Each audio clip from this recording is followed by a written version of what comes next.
20대가 끝나가는 시점에서 나의 20대는 어땠고, 또 나는 무엇을 후회하고 무엇을 느꼈는지 정리해보기로 했다. 시작은 16살 겨울. 처음 알바를 해보겠다고 우리 동네 아무 가게나 매장을 돌며 알바 구하지 않냐고 물어보고 전화했던 기억이 있다. 17살이 되던 해 횟집 알바를 시작으로 스포츠 우리 브랜드 매장, 본죽, 백화점 옷매장, 지하상가 옷가게, 주얼리 매장, 베스킨라빈스, 공장 단기, CS 고객 담당 단기 등 20대 초반까지 안 해본 일이 없을 정도로 열심히 살았다.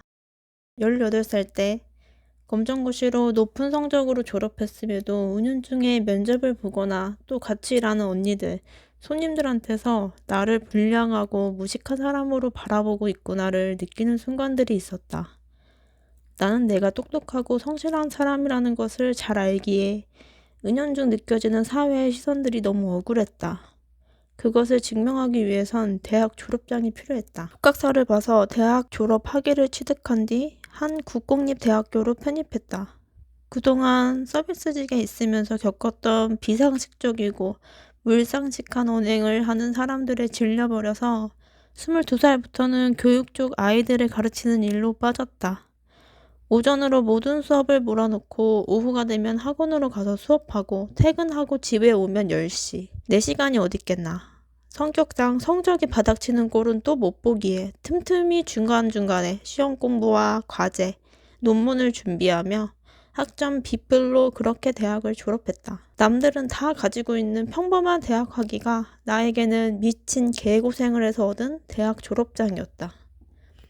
그냥 평범하게 공부만 할 수 있는 환경인 내 또래 친구들이 너무 부러웠고, 또 한편으로는 이렇게 아득바득 열심히 사는 내가 대견했다. 나는 20살부터 독립했기에 일을 안 하면 당장 다음 달 생활비가 없어서 무조건 먹고 자고 생활을 하기 위해선 일을 해야만 했다.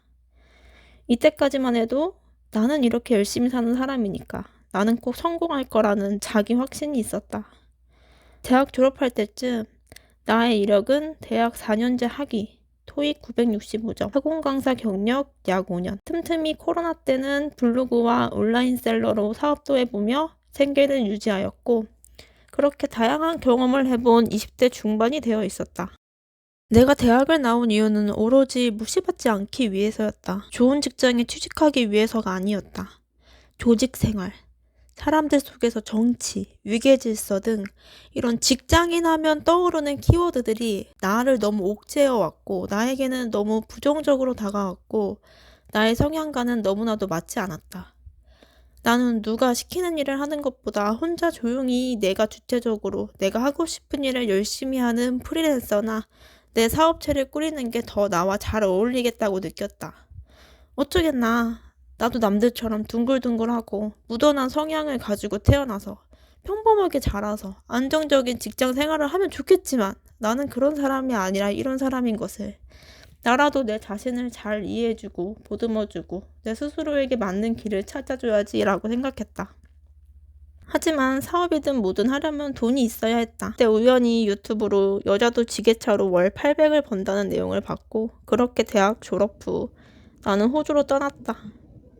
호주를 떠나기 전 호주에 대해 많은 공부와 고민들을 했다. 한국에서 아이들을 가르치며 마음껏 뛰어놀며 즐기지 못하고 성적 경쟁을 하고 학원 끝나고 밤에 집에 가는 아이들이 안타까웠다. 나는 내가 아이를 키운다면 우리나라에서 키우고 싶지 않았다. 무엇을 위해 그렇게 하는가? 좋은 대학을 가려고. 좋은 대학은 왜 가려고 하는가? 지적이고 멋진 직업 타이틀을 가지려고. 하지만 원하는 직업을 가져보면 알게 된다. 새로운 고통의 시작을. 그리고 직업은 언제든 계속 바뀔 수 있다는 것을. 원하는 기업에 들어가서도 직장 내 괴롭힘으로 생을 마감한 사람들 이야기. 힘들어서 줄퇴사하는 청년 공무원들 이야기. 이런 비관적인 사고를 하는 내가 문제인 것일까? 그런 사건들이 일어나고 있는 이 사회가 문제인 것일까? 확실히 호주에서 살아보니 내가 느낀 호주는 우리나라보다 덜 답답하고 숨통이 트이는 순간들이 많았다. 호주는 무엇보다도 우리나라처럼 학원이 없다. 아이들은 여행 다니며 자유롭게 뛰어놀게 바쁘다. 그리고 사람들이 무슨 일을 하던 직업의 귀천이나 경계가 없고 내가 느낀 호주 하면 떠오르는 키워드는 여유 있고 친절하고 자유롭다였다. 호주에서 모든 것이 다 순조롭지는 않았지만 나는 굉장히 운이 좋은 편이었다고 생각한다. 지게차를 3일 만에 따고 월 800까지는 아니더라도 그래도 월에 6, 700까지는 벌었으며 항상 지역을 옮길 때마다 만났던 좋은 집주인들, 차가 없어도 태워줄 동료가 있거나 또 어떻게 아다리가 잘 맞아서 직장과 걸어 다닐 수 있는 가까운 곳에서 집을 얻을 수 있었고 항상 늘 싸고 좋은 집을 얻었기 때문이다. 이는 내가 호주에서 만났던 같은 한국인들의 이야기들을 들어보면 상대적으로 내가 얼마나 운이 좋았고 모든 것이 퍼즐 맞듯이 딱딱 잘 맞게 진행되었는지를 더 느끼게 했다. 어떤 이는 악덕한 집주인을 만나 사기를 당하거나 괴롭힘을 당하거나 일을 구하지 못하고 돌아간 경우도 허다했고 집을 보러 다니다 너무 힘들다며 우는 친구도 있었고 간신히 농장에 들어가는데 떼양볕에서 죽어라 이래도 닭장 쉐어비를 내면 남는 게 없을 정도로 개고생만 하다가 다시 한국으로 돌아간 친구도 있었다. 호주를 떠나기 전 가족들은 나에게 말했다. 작고 왜소한 여자인 너를 호주인들이 지게차 운전직으로 뽑아주겠냐고 말이다. 하지만 나는 보란듯이 해냈고 호주를 떠나기 전 근무 마지막 날 호주인 슈퍼바이저가 언제든지 다시 돌아오라는 말과 함께 레퍼런스를 써주면서 호주인 남자 10명보다 너 하나가 나았다는 칭찬을 해주며 그렇게 무사히 호주에 약 2년 생활을 마치고 한국으로 돌아왔다. 호주에서의 영주권도 생각했지만 왜 계속 살지 않고 다시 한국으로 돌아가는 선택을 했는지는 할 말이 많기에 나중에 호주편에서 따로 이야기를 하기로 하고 그래서 돈은 많이 모아왔나? 결론적으로는 호주 가기 전 가지고 간 돈 본전 그대로 돌아왔다. 가장 큰 이유는 호주에서 차 사고가 한 번 났었고 보험도 들기 바로 전이라 차는 바로 폐차하고 차값도 날리고 남의 집 담벼락을 박아가지고 집 보수공사비도 다 물어줬기 때문이다. 그렇게 수천만 원을 날렸다. 그런데 그 와중에 또 다행인 건 다친 사람이 없었고 내 몸도 멀쩡해서 그 다음날 또 아무렇지도 않게 출근을 했다. 폐차하면서 폐차 사장님이 그랬다. 나는 운이 좋은 거라고. 또 어떤 내 또래 남자는 돈 벌려고 쓰리잡 하다가 잠시 졸음운전을 해서 앞차를 받고 그 앞차가 또 앞차를 받고 또 앞차를 받고 해서 물어내야 되는 돈만 1억이 넘었다고 한다. 또 어떤 경우는 한국인인데 운전하다 졸아서 사고로 사망한 경우도 있다면서 안 다친 게 다행인 줄 알려며 나를 위로해줬다. 그리고 남는 돈은 여행 다니면서 다 썼다.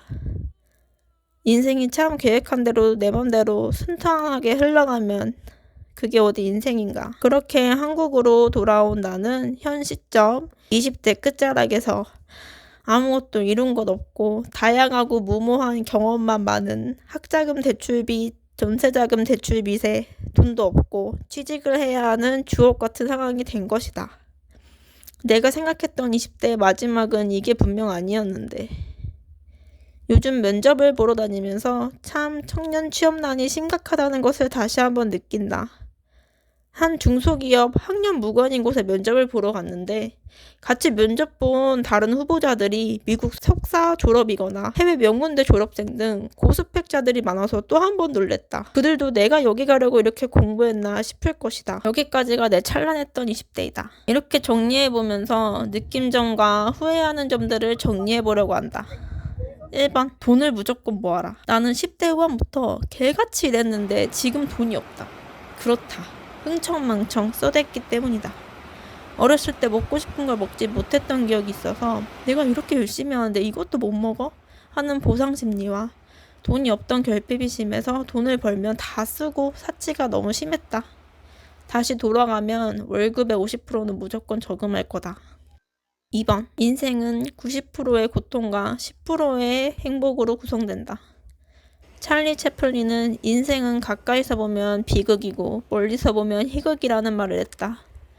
괴롭고 고통스러운 상황 속에서 갑자기 인생에서 가장 소중한 사람을 만나게 되기도 하며 누군가와 사랑에 빠져 행복감을 느끼게 해주기도 하고 때로는 왜 이렇게 나는 개고생하며 살아야 하나 인생을 비관하다가도 불가피한 일로 갑자기 어느 날 사망하거나 장애를 얻거나 큰 병에 걸리고 소중한 사람을 잃는 사람들의 이야기들을 들으면 참 세상은 막장이고 내가 건강하게 살아서 일을 할 수 있다는 게 감사해진다. 지친 마음으로 집에 와서 먹는 치킨이 소소한 행복이 되어주기도 하고 친구와 나는 즐거운 10분짜리 대화가 행복이 되어주기도 한다. 내가 당연하게 누리던 것들이 사실은 없어 보면은 이게 참 행복이었구나, 감사했던 거구나 깨닫기도 한다. 행복은 늘 존재한다. 그것이 단지 거대하고 위대한 것이 아닌 소박한 것일지라도. 30대가 되면 나의 가슴을 설레게 하는 직업을 찾을 수 있을 줄만 알았다. 하지만 여전히 나는 방황 중이고 진로 탐색은 끝이 없다는 거다. 직장에 취직해서도 이직 걱정, 퇴사 걱정 안 하는 이가 있을까? 의사가 돼서도 때려치고 웹소설 작가가 되기도 하는데 잘 맞고 좋은 직장을 15년 이상 오래 열심히 성실히 다녀도 퇴직 압박 들어오면 비굴해지고 퇴사하면 50대부터는 완전히 새로운 일을 시작하게 될지도 모르는데 지금 가진 직업 타이틀을 자부할 필요도 비관할 필요도 없다. 4번. 자존감은 명품이 아닌 내가 살아온, 내가 걸어온 발자취에서 나온다. 나는 빚도 많고 돈도 없지만 자존감이 높다. 그 이유는 내가 하늘 아래 한 점 부끄러움 없이 나만의 옳고 그름 소신대로 성실히 내 길을 걸어왔기 때문이다. 돌이켜보면 내가 목표하고 마음먹은 대로 스스로 이뤘기 때문이다. 10대 때는 대학을 졸업하는 게 목표였고 20대 초반 때는 졸업 후에 호주 가서 지게차로 돈을 많이 버는 게 목표였다. 그리고 나는 안다. 뭘 해서든 나는 나를 잘 먹여 살릴 거라는 것을. 이것을 보고 있는 당신이 혹은 대학을 안 나오고 한 직장에서 10년을 다닌 사람이라면 한 곳에서 10년을 다닌 게 얼마나 대단한가. 그 분야의 전문가이고 당신은 모든 걸 버틸 수 있는 지구력을 가졌으니 얼마나 대단한가. 10년 동안 알바만 하며 생계를 간간히 유지한 당신도 사회의 시선 속 압박도 심했을 텐데 굴하지 않고 꿋꿋이 당신의 생계를 책임지고 있는 지금까지도 살아있게 해준 게 얼마나 대단한가. 당신이 걸어온 혹은 앞으로 걸어갈 모든 길을 응원하며 그 자체로 대단하다. 5번. 인생은 게임이다. 누가 그랬다. 인생을 게임처럼 생각하라고. 그럼 마음이 편해질 거라고. 나는 가난한 캐릭터이고 지금은 난이도가 헬인 대한민국 사회에서 살아남기 게임을 하는 것이다. 중간중간 더 깊은 나락과 미션을 통과해야 하는 과정에서 만나는 동료들, 몬스터들, 내가 느끼는 모든 감정들, 고통과 고난들, 괴로움들은 이 캐릭터가 꼭 느끼고 지나가야 하는 것일 뿐이라고. 나에게 닥친 현실이 괴로울 땐 잠시 동떨어져서 제3자를 바라보듯이 얘는 오늘 이런 상황을 겪어야 하는구나. 그 속에서 이런 감정을 느끼게 되는구나. 라고 받아들이면 조금은 겸허히 받아들이게 된다. 자, 이상으로 앞으로 펼쳐질 나의 30대는 조금 더 성숙하고 마음이 편해지기를 바라며 나의 20대는 이제 막이 내린다.